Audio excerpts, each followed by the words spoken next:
네, 반갑습니다, 여러분. 오늘 이 시간 또 여러분들을 만나게 되었어요. 정말 반갑습니다. 우리 지난 시간에 이어가지고 공부했었던 내용들, 한번 지난 시간에 공부했었던 내용들 문제를 통해서 바로 확인해 보겠습니다. 선생님 빨리 갈리는 감이 없지 않아 있죠? 네, 제한된 시간에 이 많은 내용들을 다뤄야 되다 보니까요. 중간에 여러분들과 농담할 시간도 없이 빨리빨리 진행을 해야 되는 점 양해해 주시면 대단히 감사하겠습니다. 우리 지난 시간에 어떤 내용들 배웠었죠? 지난 시간에 우리 구석기 시대와 신석기 시대 배웠었죠? 여기에 관련된 문제 한번 풀어볼게요. 자, 퀴즈 1번. 인류의 특징에는 어떤 것들이 있습니까? 인류의 특징. 어떤 특징이 있죠? 사람이 걸을 때 어떻게 걷죠? 네, 똑바로 걷죠? 이 똑바로 걷는 것은 무슨 보행이라고 합니까? 직립보행이 되겠죠. 직립보행. 그 다음에 짐승들을 쫓거나 조리를 하기 위해서 뭘 사용했죠? 뜨끈뜨끈한 거. 무슨 장난이라고? 불을 사용했죠. 불을 사용했어요. 그 다음에 도구도 사용할 수 있었고, 그 다음에 또 사람이 서로 대화를 나눌 때 뭘 사용하죠? 네, 언어를 사용하죠. 이러한 것들이 인류의 특징이었었어요. 답 한번 볼까요? 직립보행, 도구 사용, 불 사용, 언어 사용. 이렇게 4가지 정도가 인류의 대표적인 특징이 되겠습니다. 물론 이 외에도 많은 특징들은 있겠죠. 근데 대표적인 특징이라는 거. 두 번째 문제 보겠습니다. 신석기 시대의 특징을 아는 대로 서술하시오. 신석기 시대, 구석기 시대 다음에 진행되었던 시대가 바로 신석기 시대였죠. 어떤 특징이 있었죠? 일단 석기를 사용했는데 어떤 석기였습니까? 갈아서 만든 석기, 네, 간석기 되겠습니다. 간석기를 사용했죠. 그 다음에 또 어떤 특징이 있었죠? 여러분들 같이 한번 볼까요? 네, 토기를 사용했어요. 흙으로 그릇을 만들어서 사용했는데 그 대표적인 토기가 바로 빗살무늬 토기였다는 거. 자, 세 번째 특징, 강가와 바닷가에 주로 생활했습니다. 구석기 시대에는 여러분들 동굴이랑 웅집에서 살았었죠? 근데 이제는 강가와 바닷가에서 생활하게 되었다. 물을 구하기가 쉬우니까요. 마지막 특징으로는 농경이 시작됐다는 겁니다. 이제 더 이상 들짐승을 사냥하거나 나무 열매를 채집하는 그러한 모험보다는 좀 더 안정적으로 농사를 지음으로써 안정적으로 한 군데에 정착하여 살 수 있게 된 계기가 만들어진 것이 바로 농경의 발견이었죠. 그리하여 신석기 시대를 신석기 혁명이라고도 부르기도 한다는 거 우리 지난 시간에 배웠습니다. 자, 이번 시간에는요, 바로 3단원 문명의 형성과 국가의 성장에 대해서 공부해 보겠습니다. 오늘은 솔직히 한국사라고 하기보다는 약간 세계사적인 면을 좀 다루게 되겠는데요. 바로 들어가 봅시다. 오늘의 목표는 다음과 같습니다. 첫 번째 목표, 인류 최초의 국가가 탄생하게 된 배경을 우리가 설명할 수 있으면 되겠습니다. 두 번째 목표, 세계 최초 문명들 사이의 공통점과 차이점을 열거할 수 있으면 되겠죠. 여러 문명들이 있는데, 물론 여러분들이 옛날에 초등학교 때나 아니면 어렸을 때 문고판 도서를 통해서 세계 4대 문명 이런 거 한 번씩 들어보셨을 거예요. 교양이죠. 이러한 문명들의 공통점이 있고 차이점이 있다는 거 우리 한번 알아보고 열거할 수 있으면 목표 달성하는 겁니다. 봅시다. 문명의 발생 한번 볼게요. 우리 오늘 학습지 몇 번 학습지죠? 바로 여러분들 학습지 3번 학습지라는 거. 문명의 형성과 국가의 성장 봅시다. 같이 보는 거니까 선생님 이렇게 편하게 들고 볼게요. 선생님이 처음에 강의할 때 좀 걱정을 많이 했습니다. 온라인으로 강의를 올리기 위해서 촬영을 할 때 포커스를 어디다 둬야 될까? 파워포인트 화면에 둬야 될까? 아니면 학습지만 보여주면서 할까? 아니면 그냥 나만 보여주면서 할까? 물론 이제 3번은 상당히 여러분들이 보기에 거북하실 수 있을 것 같아서 선생님은 EBS 선생님 마냥 잘생겼으니까 예쁜 구석이 있으니까 여러분들 좀 상당히 밥 먹고 소화 안 될 것 같기도 하고 해서 3번 선택지는 없애고 파워포인트만 보여줄 것이냐 이것만 보여줄 것이냐 고민을 했는데 그냥 이 3가지를 다 보여드리는 게 여러분들한테 좋을 것 같아요. 왜냐? 이 화면이야 여러분들 줌으로 당겨서 보실 수 있고 보이시고요. 그 다음에 여기 있는 학습지와 다 가지고 있으니까 어려움이 없지 않습니까? 그리고 선생님도 좀 목소리만 나올 게 아니라 그래도 여러분들에게 모습을 보여야 좀 생동감 있지 않겠어요? 이 교실에 여러분들이 그리워하는 여러분들의 제2의 가정인 이 교실도 보여야 여러분들이 내가 그래도 온라인 수업을 듣는구나 라는 그런 마음이 생기지 않겠습니까? 맨날 EBS 수업 듣는 것도 좋지만 이렇게 우리 학교의 교실 여러분들이 살아 숨쉬는 그 생활하는 이 교실의 모습을 직접 보여드리는 게 여러분들에게도 참 좋은 그런 좋을 것 같아서 이렇게 보여드리는 거예요. 좀 잡소리가 좀 길었습니다. 자, 본론으로 들어갈게요. 여러분들 세계 4대 문명을 공부하기 전에 일단 문명이라는 게 어떻게 해서 만들어지는지 과정을 알아야 됩니다. 학습지 한번 볼게요. 문명의 발생. 자, 제일 먼저 뭐가 발달하죠? 그렇습니다. 농경이 발달합니다. 여기 모내기하고 있는 아저씨들이 있는데 그 농경이 발달해요. 농경이 발달하면 농업 생산물이 어떻게 돼요? 늘어나겠죠? 그럼 당연히 먹고 살기가 좋아지니까 인구가 늘어난다. 이렇게 애들이 많이 태어납니다. 농경이 발달하면 인구가 늘어납니다. 자, 동그라미 1번에 뭐가 증가? 인구 되겠습니다. 인구 쓰세요. 인구. 오른쪽에 답이 다 있습니다. 자, 그럼 밑으로 내려가 볼까요? 이게 뭡니까? 청동기. 뭐예요, 이거? 톱입니까? 칼이죠, 칼. 네, 청동검이라고 그러는데, 이렇게 옛날에 돌로 만든 무기가 아니라 이제 쇠로 만든, 청동으로 만든 날카로운 무기들이 만들어지게 되면서 정복 전쟁이 증가하게 됩니다. 이렇게 농경으로 인해서 인구가 증가하고 청동기 무기로 인해서 전쟁이 늘어나게 되면 당연히 어떤 결과가 벌어지게 되느냐? 도시가 발달하게 되죠. 동그라미 2번에 도시 한번 써봅시다. 도시. 인구가 늘어나는 그 인구를 수용할 만한 지역이 필요하고 동네가 필요하니까 도시가 만들어지게 되겠죠. 사람들이 많이 모이게 되겠죠. 모든 서비스와 재화가 도시에 모일 거라는 겁니다.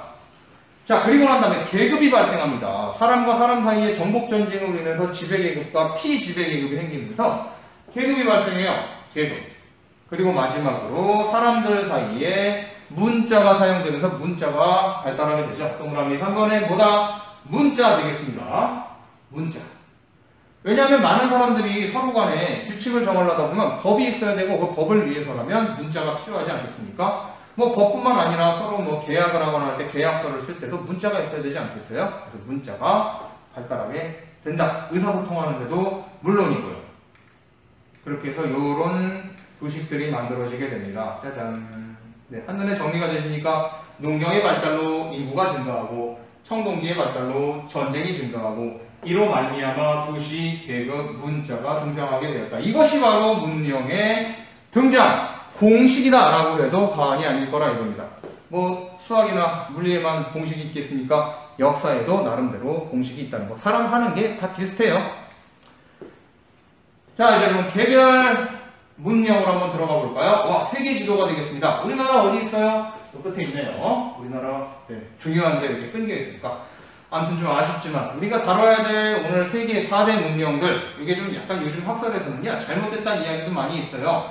왜 세계 4대 문명이냐, 이거 외에도 더 발달한 문명들도 있는데 이 아무래도 좀 굵직굵직한 문명들이다 보니까 아직도 교과서에서는 이렇게 가르치고 있습니다.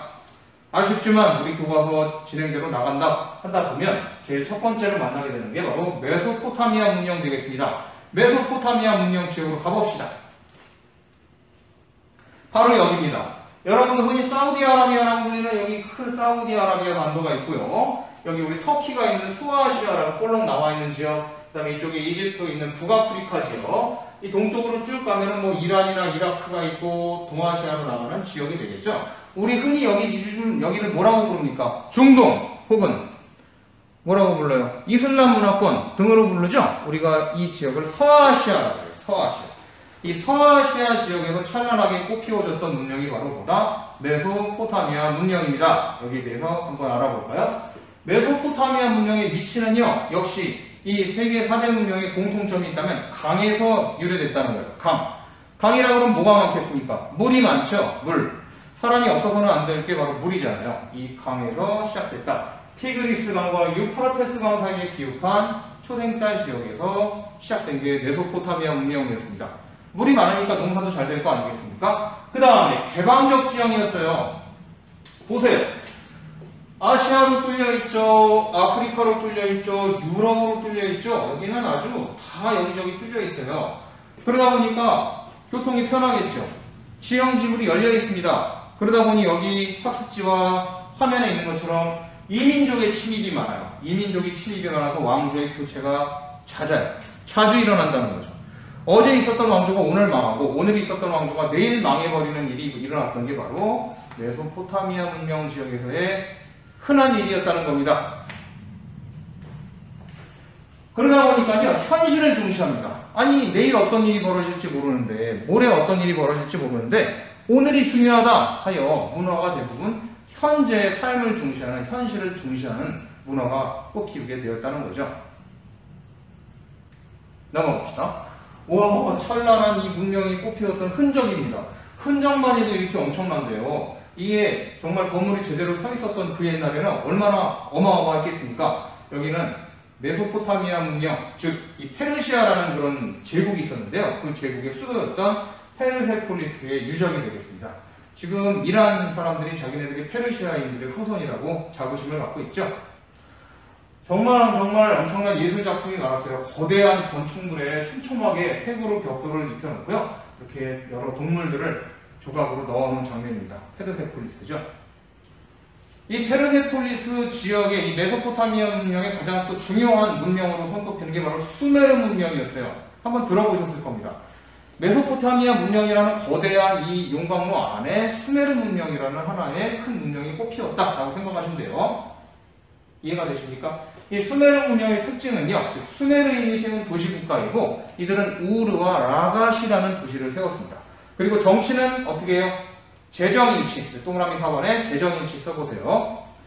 정치와 종교가 합치되어 있었어요. 정치 지도자와 종교 지도자가 한 사람이었다. 한 군데서 힘이 나왔다는 거죠. 그리고 강력한 왕권, 그리고 이 메소포타미아 문명 지역의 피라미드라고 할 수 있는 지구라트라는 게 건설되었습니다. 그리고 문화는 다신교였어요. 신이 많아요. 그 다음에 아까 얘기했다시피 현세적이었고요. 해응력, 유치진법, 점성술 발달, 이것도 알아두시면 되겠습니다. 문자는요, 쐐기 문자라는 게 발달했습니다. 쐐기 문자. 여러분들 뭐 돌을 깰 때 뾰족한 거는 막 때려서, 망치로 때려서 넣는 그런 것들 있죠. 그 쐐기라고 그러는데요. 그 쐐기 모양으로 생긴 그런 문자가 바로 쐐기 문자예요. 이런 게 쓰였습니다. 조각상들이 이제 보이고 있죠. 이 사람이 바로 바빌로니아 왕국의 왕으로 추정되는 사람인데요. 왕들은 위엄을 보여주기 위해서 뭐 맹수를 뭐 끌어안고 있거나 뭐 이런 모습들을 주로 조각으로 많이 조각으로 만들었다고 하네요. 이게 턱에 나와 있는 게 수염입니다. 자, 여기는 여신상인데요. 되게 무섭게 생겼죠. 뿔도 나고 눈도 뻘개가지고요. 아무튼 이렇게 자기네들이 신봉하는 신앙의 존재가 되는 그런 신들을 조각상으로 만들기도 했다는 것이죠. 바빌로니아에서 유명한 왕국의 왕이 바로 누구냐? 함무라비 왕입니다. 여러분들 함무라비 법전이라고 혹시 들어보셨습니까? 함무라비 법전. 눈에는 눈, 이에는 이. 그게 무슨 얘기냐? 사람의 눈을 다치게 하면 그 다치게 한 사람도 눈을 다치게 하고, 이를 다치게 한 사람은 바로 또 이를 다치게 하는. 그게 바로 함무라비 법전이었어요. 상당히 보복주의에 기초한 법이 바로 함무라비 법전이었죠. 이 함무라비 법전은 아주 유명한 그런 법전은 고대의 법으로서 이 바빌로니아뿐만 아니라 이 전체 메소포타미아 문명에 큰 영향을 주었던 법이 되겠습니다. 함무라비 왕 때 메소포타미아가 통일되고요. 동그라미 빈칸 6번에 들어갈 함무라비 법전 여러분들 써보시면 되겠네요. 함무라비 법전. 하지만 이 메소포타미아 문명 지역에서 발달했던 바빌로니아 왕국도 기원전 1500년경에 히타이트에게 멸망당했다는 거 알아두시면 되겠습니다. 자, 우리 이제 넘어갈까요?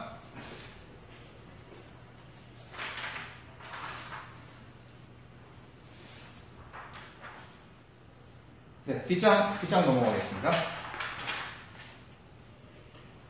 뒷장에 말생각 키우기에 보면 조그맣게 다뤄져 있는 게 있어요. 빼놓을 수가 없어서 없는데 페니키아와 헤브라이라는 나라가 있었습니다.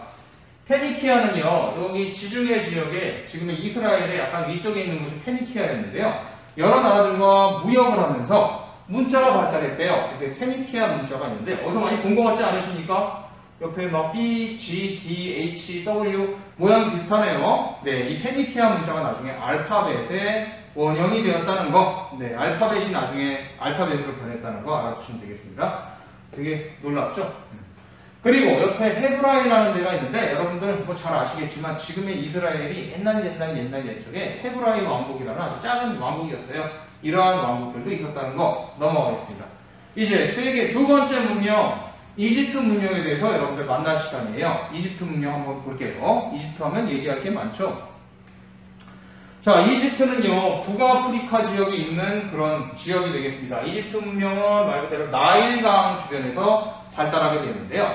나일강이 아주 풍부한 수온이 있고, 그 다음에 나일강의 침식과 퇴적작용으로 인해가지고, 이 나일강에 퇴적된 그런 기름진 흙들로 인해 농사가 상당히 잘 되었다고 합니다. 나일강이 한번 범람하면은 그만큼 퇴적물이 많이 쌓이게 되었었다고 해요, 나중에. 위치는 나일강의 범람으로 비옥한 지역에서 발달하였고, 근데 여기는요, 메소포타미아 문명 지역과 정반대로 폐쇄적인 지역이었습니다. 지도 한번 봅시다. 여기가 이집트인데, 뚫려있는 데는요, 오른쪽, 이 서아시아 지역밖에 없어요. 메소포타미아 문명 지역밖에 없다는 겁니다. 에이, 선생님, 남쪽에도 있잖아요. 네, 남쪽에는요, 정글이에요, 정글. 아프리카의 맹수들이 우글대는 정글을 뚫고 어떤 세력이 올라올 수 있겠습니까? 이 위에 뭐가 있는지 모르잖아요. 위에서 바다를 건너면 되잖아요. 사실 이 당시에 지중해를 건너가지고 이집트 지역까지 쳐들어올 만큼의 조선술이 발달했겠습니까? 항해 기술이 발달했겠습니까? 물론 있기는 있었겠죠. 하지만 지금과는 상황이 많이 달랐다는 거. 상대적으로 상당히 폐쇄된 지역이었습니다. 폐쇄된 지역이다 보니까 어땠겠어요? 학습자 한번 볼게요. 외부에서 침입하는 게 상당히 곤란했어요. 그리고 통일 왕조가 지속됐죠. 쳐들어오는 게 없으니까 한 왕조가 천년 만년 오래오래 갑니다. 그러다 보니까는 이 사람들은요, 메소포타미아 문명 지역 사람들과는 다르게 어떤 마음가짐을 가지고 있었느냐? 현세보다는 나중에 올 세상을 걱정하는 그런 내세적인 분위기가 있었다는 거 알아두시면 되겠습니다. 정치. 와, 이집트의 피라미드, 막 스핑크스 엄청나게 크죠? 사람이 거기 서 있으면은요, 요만해요, 요만. 그만큼 엄청나게 큰 건축물이라는 겁니다. 정치는 파라오가 지배했습니다. 파라오. 황제 같은 존재였는데, 이 파라오는요, 신의 아들이라고 그랬어요. 신의 자식이라고.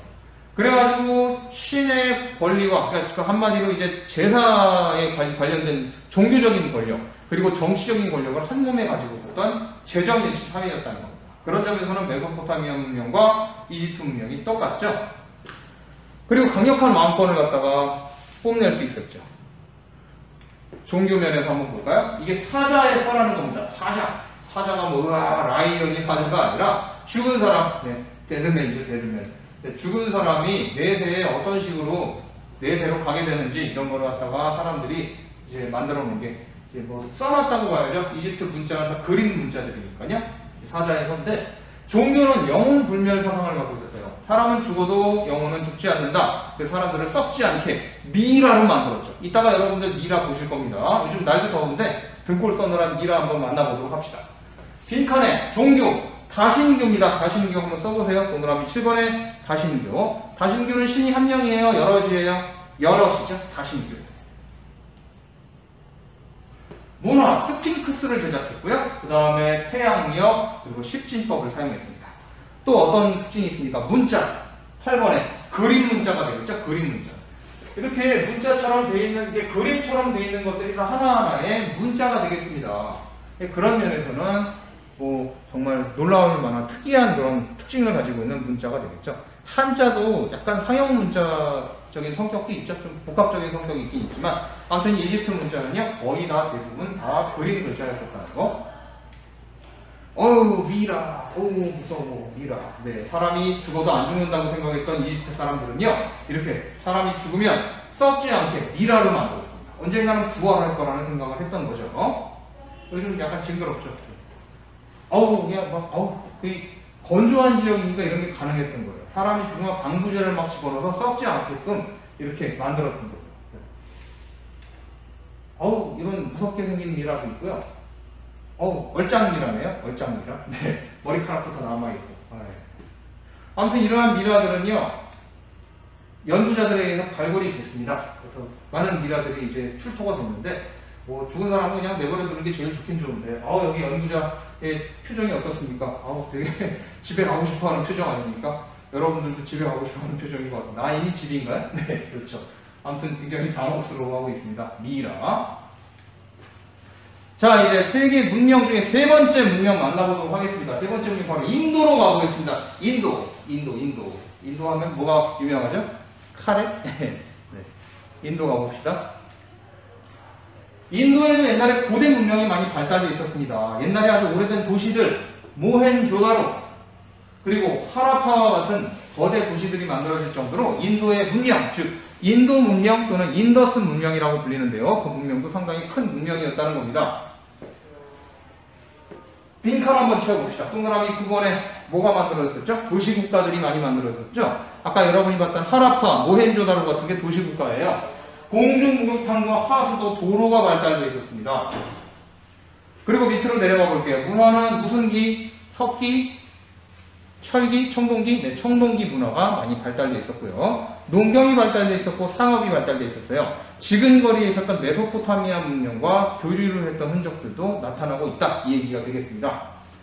뭐 문자는 그림 문자 사용했다는 거 알아두시면 좋겠죠. 넘어갑시다.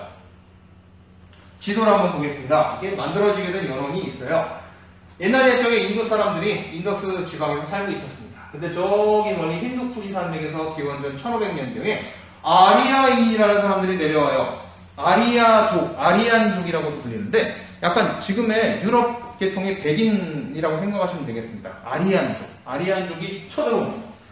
쳐들어와서 모헨조다로와 하라파가 있었던 인더스강 유역을 완전히 쑥대밭으로 만들어버려요. 그리고 원래 살고 있던 사람들을 쫓아내죠. 그 뒤에 펀자브 지방에 쫓겨나 있었던 사람들을 또 500년이나 지나서 기원전 1000년경에 또 아리아인들이 밀어내요. 그래가지고 이 아리아인들에 의해서 이 인더스 문명이 한 차례 요동을 치게 됩니다. 그래서 어떻게 되었느냐? 뭐 이런 과정을 거치게 됐다는 거죠. 여러분들 보셨다시피 1500년경에 아리아인들이 내려왔고 1000년경에 겐지스강까지 내려와서 철기 문명을 가지고 농업을 발달시켰다까지입니다. 그런데 이 아리아인들은요, 자기네들이 제도를 만들었어요. 기존에 있었던 사람들을 지배하기 위해서 제도를 만들었는데 그게 바로 카스트 제도고, 그 카스트 제도에 힘입어서 어떤 종교가 만들어지게 되냐? 브라만교라는 종교가 만들어지게 되죠. 여러분 동그라미 10번에 브라만교 한번 써봅시다. 브라만교, 브라만. 제사를 중시하고 배달하는 성경을, 경전을 이제 자기네들의 주된 그 메인 이제 성전으로 삼았다는 것이죠. 그렇게 해서 만들어지게 된 게 그 유명한 카스트 제도가 되겠습니다. 여기 보세요, 여기 피라미드.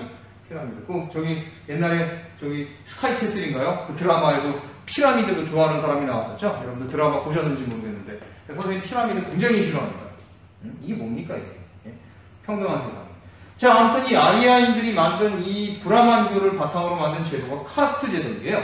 제일 위에 브라만이라는 최고 계층 사제가 있고, 그 다음에는 귀족이나 무사, 전쟁을 담당하는 이런 정치와 전쟁을 담당하는 크샤트리아라는 귀족 계급이 있었고, 그 다음에 상업을 담당하는 바이샤, 농업에도 종사하고 있죠. 그 다음 마지막 노예, 천민 계층의 수드라가 있었습니다. 여기서 가만 보면은요, 아리아인들이 높은 계급을 차지하고, 그 다음에 그 기존에 있었던 인더스 문명에 살던 드라비다족이라고 하는데요. 그 원주민들이 하층 계급에 위치하게 되었었죠. 이게 바로 카스트 제도 되겠습니다. 교과서에는 아마 카스트 제라고 되어 있을 거예요. 제나 제도나, 어퍼치나 매치나 똑같은 이야기가 되겠죠. 이거 잘 보고 기억하시면 되겠습니다. 이동 과정에서 생겨났고 엄격한 신분제도였어요. 정복지 주민들을 지배하는 과정에서 만들어지게 됐고요. 심지어는요, 막 결혼할 때도 혹은 일상생활 뭐 이런 데도 다 차별을 가했던 게 카스트 제도예요. 지금 인도에는 공식적으로 카스트 제도를 인정하고 있지 않지만 아직도 이런 걸로 인해서 제약을 많이 받고 있어요. 넘어가겠습니다. 자, 오늘 이제 마지막 주제 되겠습니다. 우리나라로 좀 더 가까이 가게 되는 거죠. 중국 문명 혹은 황하 문명이라고 하는데 이 문명에 대해서 우리 한번 알아볼게요. 밑에 있는 심화학습 문제 한번 풀어볼까요? 심화학습 문제 풀 시간 드리겠습니다. 잠깐 영상을 정지하고 심화학습 문제 풀어보세요. 네, 다 풀었습니까? 그럼 이제 답 맞춰보도록 합시다. 심화학습 문제 1번. 자, 문명 발생 지역은 무슨 유역, 그 다음에 문자와 뭐, 계급과 도시라는 공통점이 있다. 뭐가 되겠습니까? 문명 발생 지역은 큰 강유역이죠. 큰 강유역. 그 다음에 문자와 뭐가 있겠습니까? 네, 생각나셨습니까? 문자와 청동기가 되겠죠. 청동기. 자, 그 다음에 계급과 도시라는 공통점이 있겠습니다. 2번, 메소포타미아 지역에서는 무슨 법전이 만들어졌죠? 네, 함무라비 법전이 만들어졌습니다. 네, 함무라비 법전. 네, 3번 한번 볼게요. 이집트 문명은 무슨 강의 범람으로? 네, 나일 강의 범람으로죠. 한 번에 나일 강의 범람. 우리 4번까지 왔습니다. 4번. 페니키아의 뭐뭐는 오늘날 알파벳의 기원이 됐으니까 여기 페니키아의 오른쪽에 보니까 표음 문자가 있네요. 표음 문자.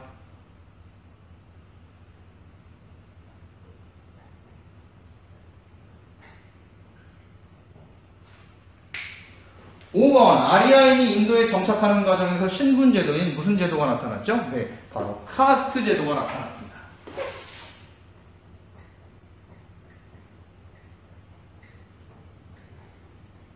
네, 이렇게 해서 심화학습 문제 다 풀어봤고요. 자, 그럼 예정대로 우리 뒷장으로 넘어가서 중국 문명 보도록 할까요? 중국의 고대 왕조 되겠습니다. 옛날 한옛날의 옛적에 정말 오래된 왕조 은나라라는 나라가 있었대요. 중국에 우리가 황하 문명이라고 불리기도 하는 이 중국 지역에 은나라라는 고대의 왕조가 있었대요. 뭐 그전에도 더 오래된 왕조가 있었는지 모르지만 이 은화라는 것이 발굴되면서 본격적으로 나타나게 됩니다.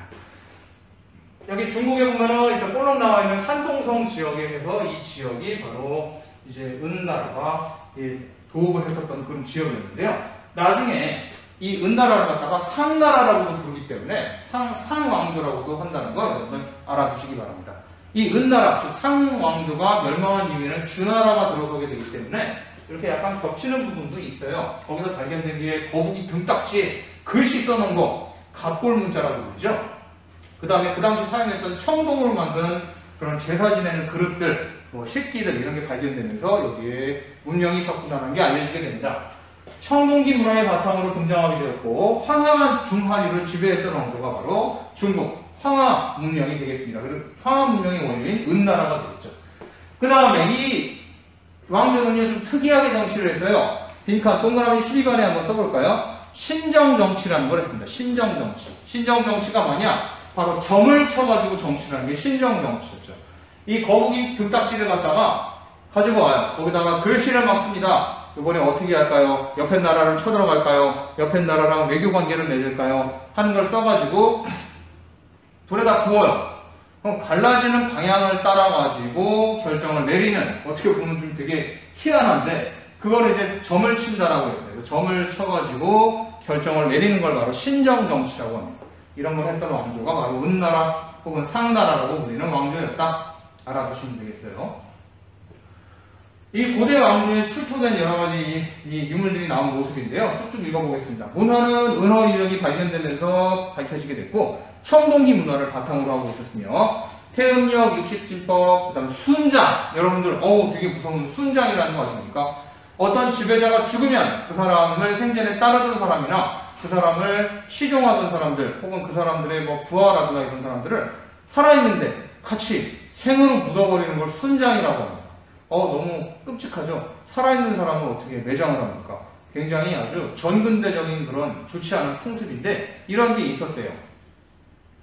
그리고 문자는 여러분들 잘 알다시피 아까 선생님이 설명했던 동그라미 13번에 갑골 문자라고 쓰시면 되겠습니다. 갑골 문자.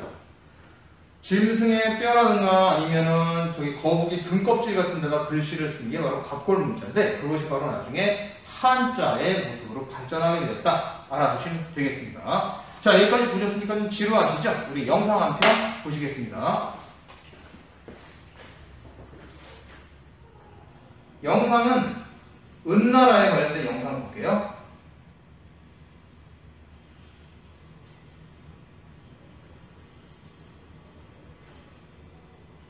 (1900년) 초까지만 해도 은나라의 실체가 밝혀지지 않아 전설상의 나라로만. 예, 다시 보여드리겠습니다. 미안합니다.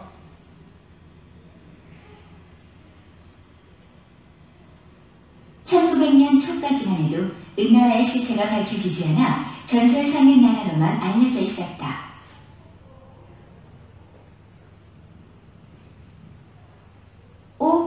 이거 오늘 채소가 좋군. 이걸 약방에 갖다 팔면 돈이 되겠는걸? 이번에는 좀 큰 뼈 있죠. 그런데 이 뼈는 어디에 좋은 거요? 합질에 좋다오. 그런데 이 뼈는 좀 이상하네. 뼈에 글씨가 새겨져 있어. 이건 어디서 캤소? 집 앞 강변에 있는 소녀 밭이죠. 이렇게 하여 갑골 문자는 고대 사학자들에까지 알려져 은어에 대한 발굴이 시작되었다. 사학자들이 갑골 문자를 해독해보니 은왕조의 정술사가 왕가를 위하여 점을 친 정기의 기록임을 밝혀내어 은왕조의 실체가 증명되었다. 선생님, 여기 뭐가 있어요? 이거 완유교가 틀림없군. 순장까지 엄청난 발견이요. 죽은 뒤에도 살아있을 때와 똑같이 생활할 수 있다고 믿고 있었군. 선생님, 여기 뼈들이 많아요. 이렇게 많은 각골 문자를 한꺼번에 보다니 이곳은 보물이 가득한 곳이오. 여러분, 우리는 지금 역사를 다시 쓰는 작업을 하고 있는 중입니다. 감격스럽습니다. 선생님, 왕의 묘 앞에서 청동기, 옥기도 나왔어요. 이렇게 정교한 청동기를 만들다니 왕족들은 호화로운 생활을 했겠군. 이렇게 하여 은의 실제가 인정되었다. 각골 문자는 3,000여 점이 채집되어 반정도가 해독되었고 왕궁은 지상에 세워지고 백성들의 집은 땅을 파고 지붕을 이어 지어진 점도 밝혀졌습니다.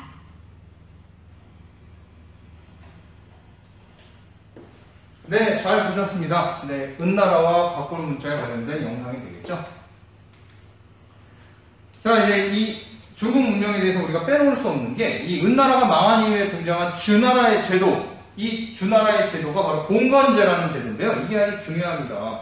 아시아사를 이해하는데 하나의 시트키가 되는 게 바로 봉건제도가 되겠죠. 봉건제.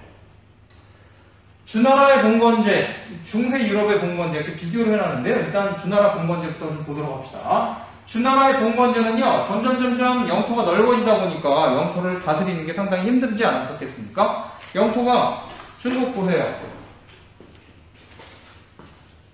칠판을 좀 나오게 하겠습니다. 아, 이런 기능이 있습니다. 놀랍죠? 아우, 지도 잘 그린다. 선생님, 지도 천재. 아, 미안합니다.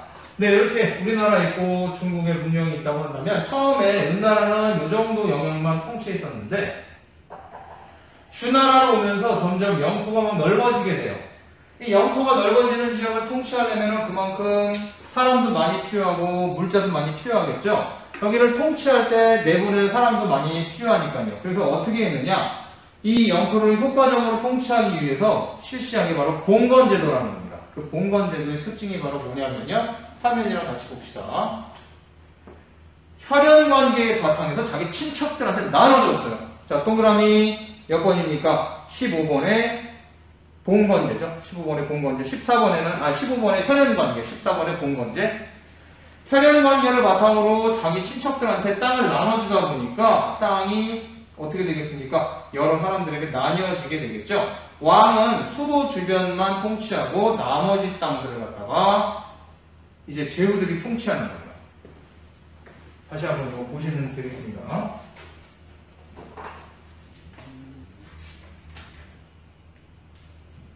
이거 딱 안 나오는 느낌이네요. 이렇게 넓은 땅을 수도 주변만 왕이 통치하고 나머지 이렇게 지방 곁다리 지역들은 자기 친척들, 뭐 삼촌이나 뭐 조카나 누구 보내가지고 이런 데를 각자 통치하게 한 게 바로 봉건제도였다. 이해하시면 되겠습니다. 그리고 공짜라는 건 없겠죠. 여기에 땅을 받은 사람들은 우리가 제후라고 그래요. 제후. 우리가 이런 데를 통치하는 사람들을 제후라고 그러는데 제후들은 왕한테 매달 혹은 매년 공물을 갖다 줘야 됩니다. 뭔가 세금을 갖다 바쳐야 했고요. 그 다음에 군대를 제공해야 될 의무를 지니고 있었다는 것이죠. 이 서양의 중세 유럽의 봉건제와 구분이 되는 건데요. 주나라 봉건제는 누구한테 땅을 나눠줬다고요? 친척들한테 나눠줬어요. 혈연관계였어요. 그리고 매번 공물을 갖다 바치는 그런 관계였다고 한다면 중세 유럽에, 나중에 우리가 배우게 되겠지만 서양의 봉건제도는 왕과 제후와 밑에 있는 기사들이 다 혈연관계였냐? 아니었습니다. 다 계약관계였어요. 얼굴 모르는 남남인데 서로 계약을 맺어가지고 충성을 다짐하면 땅을 내려주는 그런 방식으로 진행된 게 바로 뭐다? 서양의 중세 유럽의 봉건제였어요. 그래서 봉건제라는 건 같지만 왕이 땅을 나눠준다는 건 같지만 여기에 동력이 되는 것은 바로 주나라는 혈연, 그 다음에 중세 유럽은 계약관계였다 정도 알아두시면 되겠습니다. 자, 그럼 실전 문제 우리 한번 풀어보도록 할까요? 실전 문제. 자, 주나라가 실시한 봉건제도에 대한 설명으로 원치하는 거. 자, 1번 봅시다. 왕은 시험을 통해 제후를 선발했다? 아니죠. 자기 친척 보냈다고 했죠. 2번. 제후는 왕에게 공락과 군역을 제공해야 됐다. 맞습니다. 네, 3번. 전쟁이 나면 제후는 왕을 보호할 의무가 있었죠. 4번. 왕은 제후에게 수도 이외의 지역을 공토로 주었다. 맞습니다. 수도 지역은 왕이 다스렸죠. 5번. 넓어진 영토를 효율적으로 통치하기 위한 제도였다. 맞습니다. 그럼 정답은 몇 번일까요? 틀린 걸 찾는 거니까 1번이죠. 자, 이렇게 해서 오늘 이번 주제를 다 마무리했습니다. 이렇게 해서 파워포인트가 끝났네요. 여러분들 강의 듣느라 정말 고생 많으셨고요. 다음 시간에는 어떤 내용이냐? 다음 시간은 바로 요겁니다. 고조선과 여러 나라의 성장에 대해서 공부해보는 시간 가져보겠습니다. 여러분들 정말 고생 많으셨습니다. 잘했어요. 안녕.